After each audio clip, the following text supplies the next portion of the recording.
காக்குமே. సంసార సాగర నిమజ్జన ముఖ్యమానమో దీనం విలోకయ విభో కరుణానిధే మాం ప్రఘ్లాతకేత పరికార కృతావతార లక్ష్మీ నృసింహ மம தேகி கராவலம்பம். நாராயணியத்தினுடைய 24வது தசகத்துல 7வது ஸ்லோகத்துல நாராயண பட்டத்திரி எவ்வாறு பலவிதமாக பிரகலாதனை இரண்யகசிபுவானவன் இம்சிக்கிறான், அவனை அழிக்கணும்ன்ற ஒரு எண்ணத்தோடு கார்கோடகன் போன்ற ஒரு விஷமுள்ள பாம்புகளை ஏவிவிட்டும் யானைகளை கூட்டு மிதிக்க சொல்லியும் மலையிலேந்து உருட்டி தள்ளியும் கடல்ல முதுகலை கட்டி கடல்ல தூக்கி போட்டும் பலவிதமான ஆபத்துக்களை அவனுக்கு உண்டாக்கின்றிருக்கான். குருவாயூரப்பா, இப்படி அவனுடைய பக்தனுக்கு ஒரு தவிப்பு ஏற்படலாமா, அவனை நீ கஷ்டத்துல உண்டாக்கலாமான்னு பட்டத்திரி இந்த தசகத்தை வருத்தத்தோட இந்த 7வது ஸ்லோகத்தை தொடர்ந்து இருக்கார். அந்த பிரகலாதனை எப்படி இருந்தாலும் நரசிம்மன் லக்ஷ்மி நரசிம்மனாக ரட்சிக்க போறார்ன்றது பின்னாடி சரித்திரம் நம்ம எல்லாருக்குமே தெரியும். இருந்தாலும் தகப்பனாரான ஹிரண்யகசிபு கஷ்டப்படுத்தின்னு இருக்கான். இதே சந்தர்ப்பத்தில் நாம் இப்போது தரிசிக்க வேண்டிய திருக்கோயில் சென்னையில தில்லை கங்கா நகர் என்று சொல்லக்கூடிய, அதாவது வேளச்சேரி ரயில் நிலையத்திலிருந்து சுமார் 2 கிலோமீட்டர் தூரத்தில் அமைந்திருக்கக்கூடியது தில்லை கங்கா நகர் சுரங்கப்பாதை. அதற்கு அருகிலே அமைந்திருக்கக்கூடிய சர்வமங்கள ஸ்ரீ லக்ஷ்மி நரசிம்ம சுவாமி ஆலயத்தின் திவ்ய தரிசனத்தை நாம் அடைய இருக்கின்றோம். இதோ கோயிலை அடைந்து விட்டோம். அழகான பலிபீடத்தை கடந்து சிறிய கொடிக்கம்பமும் இங்கே உள்ளது. திருமன் சங்கு சக்கரம் கொடிக்கம்பத்தை அலங்கரிக்க கொடிக்கம்பத்தை நாம் வணங்கி உள்ளே கோயிலை வரம் வர ஆரம்பிக்கின்றோம். இங்கு சுதர்சன மூர்த்தியானவர் அழகான ஒரு சிறிய விமானத்திலே சுதை வடிவத்திலே நமக்கு காட்சியை அளிக்கின்றார். நின்ற திருக்கோலத்திலே சாந்தமான ஒரு திருமுகத்தோடு சக்கரத்திற்குள்ளே பல திருக்கைகள் அதற்குண்டான ஆயுதங்களோடு திருவடி சேவையோடு அவருடைய திவ்ய தரிசனம்.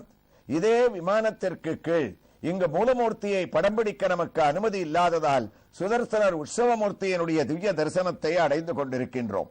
ஆகா, ஆச்சரியமான அழகான ஒரு திருமேனி நின்ற திருக்கோலத்திலே ஜுவாலா சக்கரத்தின் நடுவிலே தன்னுடைய திருமுகத்தை சற்றே சாய்த்து கொண்டிருக்கக்கூடிய உருவம், திறந்த கண்களோடு கருணையான திருமுகத்தோடு கிரீடத்தை தான் தரித்துக் கொண்டு தன்னுடைய 2 திருவடிகளை இதோ தரிசித்துக் கொண்டிருக்கின்றோமே. சக்கரத்தின் மேலேயே முன்னும் பின்னுமாக வைத்துக் கொண்டு 16 திருக்கரங்கள் பளபளக்க அதற்குண்டான ஆயுதங்களோடு காட்சியை அளிக்கின்றார். சுதர்சனமூர்த்தியான இவர் சாலக்கிராம மாலையை உயர்ந்த மாலையாக சாற்றிக்கொண்டு பூமாலைகளையும் சாற்றியும் கலைந்தும் நமக்கு சேவை அளிக்கக்கூடிய சுதர்சனமூர்த்தியின் பின்புறத்திலே இதோ யோக நரசிம்மருடைய ஒரு திவ்ய தரிசனம். அமர்ந்த திருக்கோலத்திலே கிரீடத்தை தரித்துக் கொண்டு 4 திருக்கரங்களிலும் சக்கரத்தையே ஏந்தி கொண்டிருக்கக்கூடிய திவ்ய தரிசனம். திறந்த திருவாயோடும் உருண்ட பெரிய கண்களோடும் இருந்தாலும் சாந்தமான திருமுகத்தோடும் கைகளை தன்னுடைய திருவடியிலே கட்டிக்கொண்டு யோக பட்டத்தோடு காட்சியளிக்கக்கூடிய இந்த நிருசிம்மமூர்த்தி 5 தலை படைத்த ஆதிசேஷனையே பீடமாக கொண்டு ஆதிசேஷன் மேல் அமர்ந்திருக்கக்கூடிய இந்த திருக்காட்சியோடு இங்கு சேவை சாதிக்கக்கூடிய தும்பிக்கையாழ்வாரான விநாயகருடைய திவ்ய தரிசனத்தோடு அருகிலே தன்வந்திரி சுவாமியினுடைய திவ்ய சன்னதியை நாம் நோக்குகின்றோம். இங்கு சிறிய விமானத்திலே சுதை வடிவத்திலே தன்வந்திரியானவர் தான் 4 கைகளோடும் சங்கு சக்கரத்தோடும் தாமரை பீடத்தின் மேல் திருவடியை தாங்கிக் கொண்டு ஒரு திருவடியை மடக்கிக் கொண்டு ஒரு திருக்கையிலே அமிர்த கலசத்தை தாங்கிக் கொண்டு மற்றொரு திருக்கையிலே அட்டை பூச்சியோடு சுதை வடிவத்திலே இருக்கக்கூடிய தன்வந்திரி சுவாமி இதே திருக்கோயிலிலே இதோ உற்சவமூர்த்தியாகவும் நமக்கு தரிசனத்தை அளிக்க துவங்கிவிட்டார். உற்சவமூர்த்தியும் நின்ற திருக்கோலத்திலே கிரீடத்தை தரித்துக் கொண்டு அழகான திருமன்காப்புடன் 4 திருக்கரங்களுடன் காட்சியை அளிக்கின்றார். 2 திருக்கரங்களிலே சங்கு சக்கரத்தை தரிசிக்கின்றோம்.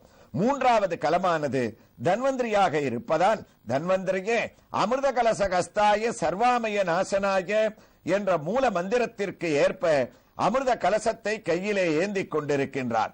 மற்றொரு திருக்கையானது, அதாவது 4வது ஹஸ்தமானது அட்டை பூச்சியை கையிலே வைத்துக் கொண்டிருந்தாலும் தற்காலத்திற்கு ஏற்ப அமிர்த கலசத்தில் இருந்து அட்டைப்பூச்சி இருக்கும் திருக்கலம் வரை அவர் நம்முடைய டாக்டர்கள் வைத்துக் கொள்ளக்கூடிய ஸ்டெதஸ்கோப்பை இவர் வைத்தியத்திற்கே டாக்டராக இருப்பதால் அதையும் தாங்கி இருக்கக்கூடிய ஒரு ஆச்சரியமான தரிசனத்தை தாமரை பீடத்தின் மேலே அவருடைய திருவடி சேவையோடு நாம் இங்கே அடைகின்றோம்.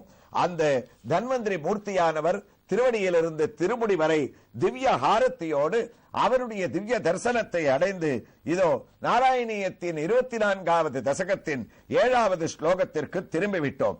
பட்டத்திரியும் குருவாயூரப்பா சசோலைராவித்த சுபகம் அதிதோ திக்கஜகனை மகா சர்பைர்தஷ்டோப்யசன கராகராம் ஹார விதுதக. குருவாயூரப்பா, இரண்யகசிபு எப்படியாவது பிரகலாதனை அழிக்கணும்ன்ற ஒரு சிந்தனையோட பலவிதமான முயற்சிகளை எடுத்துட்டான். என்ன பண்ணாலும் பிரகலாதன் அதிலேருந்து உயிர் பெற்று எழுந்து வந்துட்டான். உடனே இவனுக்கு கோபம் வந்துதான். இவனை அரண்மனைக்குள்ளேயே அழிக்கணும்னு தீர்மானம் பண்ணி தன்னுடைய மனைவியான கயாத்துவை கூப்பிட்டான். அதாவது பிரகலாதனுடைய தாய கயாத்து. உடனே ஒரு ஆலகால விஷத்தை விட ஒரு கடுமையான ஒரு விஷத்தை ஒரு தங்க பாத்திரத்துல எடுத்துன்னு வா, நான் எதிர நிக்கிறேன், உன் கையாலேயே நீ உன்னுடைய மகனான பிரகலாதனுக்கு குடுன்னு. உடனே தயக்கம் கயாத்துவுக்கு, நீ குடுக்கறையா இல்ல நான் என் கையால விஷத்தை கொடுத்து உங்க 2 பேரையும் அழிச்சுட்டமான்னு மிரட்ட ஆரம்பிச்சானா. கணவனுடைய வார்த்தையை மீற முடியாதே, அதுக்காக மகனை கொல்றதா ஒரே தயக்கம். பிரகலாதன் சிரிச்சுட்டே சொன்னார். பட்டத்திரி சொன்னார், குருவாயூரப்பா, பிரகலாதன் கவலைப்படவே இல்லை. அம்மாவை உற்சாகப்படுத்தினான். அம்மா, அப்பா சொல்றபடி நீங்க கேட்கறது தான் உங்க தர்மம், நீங்க விஷத்தை எடுத்துன்னு வாங்க, ஆனா எனக்கு அழிவு ஏற்படும்ன்ற கவலை மாத்திரம் உங்களுக்கு வேண்டான்னு. குருவாயூரப்பா, உன்னுடைய பக்தனான பிரகலாதன் பரம தைரியத்தோடு பேசினான். கவலையோட கயாத்து தங்க பாத்திரத்துல ஆலகால விஷத்தை விட கடுமையான விஷத்தை கையில எடுத்துட்டு வந்தா. அவருடைய கையெல்லாம் நடுங்கிறது. அதை எப்படி கொடுப்பா? கிரிந்திராவக்ஷிப்தம் அகக பரமாத்மனை விபோகம் त्वयिन्यस्तात्मद्वात् किमपि न निबीडम् अभजत. அழறாளாம் கயாத்து. பிரகலாதா, என்னை விட உலகத்துல யாராவது ஒரு பாபி இருப்பாளா? உன்னை கர்ப்பத்திலேயே நான் தாங்கும் போது இந்திரன் என்ன அழிக்கணும்னு வந்தான். அப்ப நான் நடுங்கினேன். ஐயோ, நம்ம உயிர் போனாலும் பரவாயில்ல, இந்த குழந்தை காப்பாற்றப்படணுமேனு. ஏதோ புண்ணியவசத்தால அப்ப நாரதர் வந்தார், இந்திரனுக்கு உபதேசம் பண்ணார், என்னையும் உன்னையும் காப்பாத்தினார்.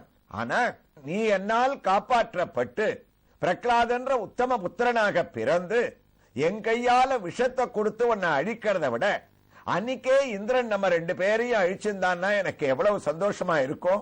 இதற்காகவா உன்னை பெற்றெடுத்தேன்னு கண்கள்ல தாரதாரையாய் கண்ணீர் பெருக அழறா கயாத்து.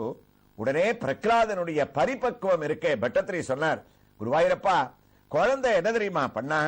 அந்த விஷ பாத்திரத்தை கையில வாங்கிட்டானா. பாகவதம் பேசித்து அனுகூலே கரௌபத்யம் விஷம்ஸ்யாத்மமசூவ்ரதே அனுகூலே ஜகநாதே விஷோபத்யம் பவேர்மம. அம்மா, நானும் தான் நாரதரிடத்துல மகாவிஷ்ணுவனுடைய பெருமைகள், அஷ்டாட்சர மந்திரமான நாராயண மந்திரத்தினுடைய பெருமைகளை எல்லாம் நானும் பிரவச்சனமா கேட்டேன், நீங்களும் கேட்டேன். நான் கர்ப்பத்துக்கு உள்ள உட்கார்ந்து கேட்டேன், நீங்க நாரதரை பார்த்துட்டே கேட்டேன்.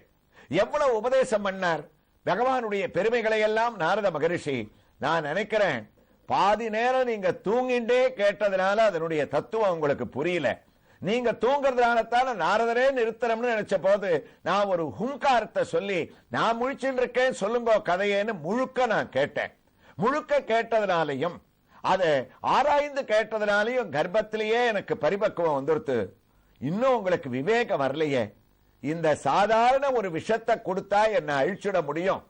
விஷத்தை சாப்பிட்டாலும் அம்மா அமிர்தத்தை சாப்பிட்டாலும் ஒரு பொருளை சாப்பிடுற சமயத்துல மகாவிஷ்ணுவனுடைய 1000 திருநாமங்கள்ல ஏதாவது ஒரு திருநாமத்தை சொல்லிண்டு அது அவருக்கு அர்ப்பணம்னு நம்ம சாப்பிட்டோம்னா அம்மா விஷம் கூட அமிர்தமாக மாறும். இல்ல நீங்க அமிர்தத்தையே சாப்பிடுங்க, பகவத் சிந்தனை இல்லாம சாப்பிட்டா அமிர்தமும் விஷமாக மாறுவதற்கு வாய்ப்பு இருக்குமா? உண்ணும் சோறும் பருகு நீரும் தின்னும் வெற்றிலையும் எல்லாம் கண்ணன் பிரகலாதன் சொன்ன ஒரு பாவத்தை ஆழ்வார் பாசுரமாகவே எழுதினார். நாம சாப்பிடக்கூடிய வஸ்துக்கள், மென்னக்கூடிய வெத்தலையில கூட எனக்கு கண்ணன் தான் திவ்ய தரிசனத்தை கொடுக்கிறார். ஆழ்வாருடைய பக்தி பாவம் இங்க பிரகலாதனிடத்திலேருந்து அவருக்கு வந்தது போல இருக்கு. அதனால அம்மா நீங்க கவலைப்பட வேண்டாம். அனுகூலேகரவுபத்தியம், நான் இந்த விஷத்தை கொடுங்கோன்னு அப்படி கையில வாங்கிட்டானா. ஜெகநாதனான ஸ்ரீமன் நாராயணனுக்கு நமஸ்காரம்னு சொல்லிட்டு அந்த விஷத்தை சாப்பிட்டானா. சொல்லச்சே என்ன சொன்னா, அம்மா இந்த விஷமே எனக்கு அனுகூலமாக மாறும். ஏன்னா பகவான் நாராயணன் எனக்கு அனுகூலமாக இருக்கார். அதனால எனக்கு கவலையே இல்லை. அவர் தன்னை யார் தியானம் பண்ணலையோ அவர்களுக்கு பிரதிகூலனாக இருக்கார். பிரதிகூலன்னா வேண்டாதவனாக, அவனை அழிப்பவனாக இருக்கார். ஒரே பரம்பரையில அப்பாவுக்கு பிரதிகூலனா இருக்கார், எனக்கு அனுகூலனா இருக்கார். அதனால தான் நம்ம அடிக்கடி நாராயணியத்தினுடைய பகுதிகளிலேயே சொல்லிட்டு இருப்போம்.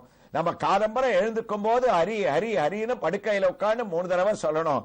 எதை சாப்பிட்டாலும் கோவிந்த கோவிந்த கோவிந்தன்னு சொல்லணுமா.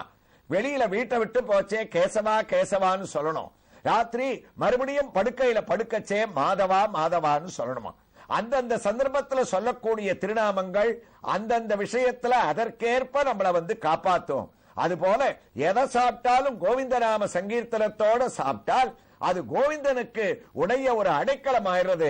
அதுல விஷம் இருந்தாலும் அவர் ஏத்துண்டு நம்மளை காப்பாத்துவான்றதுதான் உண்மைன்னு.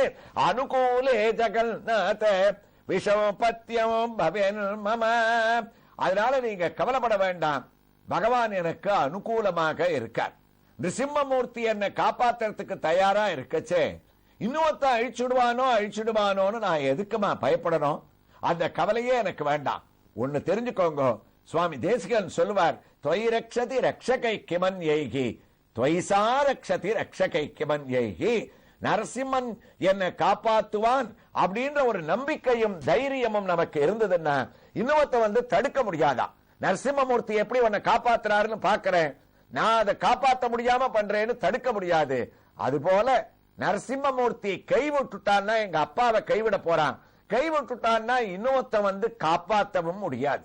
அதனால அதன் நிருசிம்மனான கோவிந்தனே ஜெகநாதனே நாராயணனே எனக்கு நாரதர் உபதேசத்தால அனுகூலமா இருக்காருன்னு அந்த விஷத்தை சாப்பிட்டானோ இல்லையோ, விஷம் ஒண்ணுமே பண்ணல. இரண்யகசிபுவுக்கு ஆச்சரியம், குழந்தையினுடைய தேஜஸும் பெருமையும் விஷத்தை சாப்பிட்டு வளர்ந்து ஆரம்பிச்சுதான். அடுத்ததா என்ன பண்றதுன்னு அவன் யோசிக்க ஆரம்பிச்சான்னு பட்டத்திரி இந்த ஸ்லோகத்தை தொடர்கிறார். எவ்வாறு தொடர்கிறார் என்ற ஒரு வைபவங்களை சென்னை தில்லை கங்கா நகரில் கோயில் கொண்டுள்ள லட்சுமி நரசிம்மர் ஆலயத்தில் உற்சவ மூர்த்தியான பிரகலாத வரத ஸ்ரீனிவாச சுவாமியினுடைய திவ்ய தரிசனத்தோடு அடுத்த பகுதியிலே தொடர்ந்து கேட்கலாம். ஸ்ரீ கிருஷ்ணாய துப்யம் நமகா. ஒரு அறிவிப்பு.